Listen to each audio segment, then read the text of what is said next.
பைரவா படத்தோட வெற்றியை தொடர்ந்து இளைய தளபதி விஜய் தன்னோட அடுத்த படத்துக்கான மும்முரமான வேலைகள்ல இறங்கிட்டாருங்க. அவரு ஆட்லி இயக்கத்துல நடிக்கிறதுக்காக தேதிகள் ஒதுக்கி கொடுத்திருக்காராம். தேனாண்டால் பிலிம்ஸ் நிறுவனம் இந்த படத்தை பிரம்மாண்டமா தயாரிக்கிறாங்க. இந்த படத்தோட படப்பிடிப்பு சென்னையில பிப்ரவரி மாசம் 1ஆம் தேதி ஆரம்பிச்சிட்டாங்க. இந்த படத்துல ஜோதிகா, காஜல் அகர்வால், சமந்தான்னு 3 முக்கிய ஹீரோயின்ஸ் நடிக்கிறதா சொல்லியிருந்தாங்க. இப்போ மகளிர் மட்டும் அப்படிங்கிற படத்துல நடிச்சிட்டு வராங்க ஜோதிகா.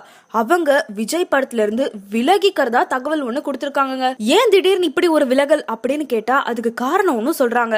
அதாவது தான் கேரக்டர்ல சில மாறுதல்கள் செய்ய சொல்லி ஆட்லி கிட்ட ஜோதிகா கேட்டாங்களாம். அதை செஞ்சா நான் படத்துல நடிப்பேன் அப்படின்னு வேற சொல்லிருக்காங்க. அதனால இயக்குனர் இப்ப ஜோதிகாவுக்கு பதிலா வேற ஒரு ஹீரோயினை நடிக்க வைக்க முயற்சி செஞ்சிருக்காரு. இதனாலதான் ஜோதிகா இந்த படத்துல இருந்து விலகி கிட்டதா ஒரு தகவல் ஒண்ணு வெளிவந்திருக்குங்க.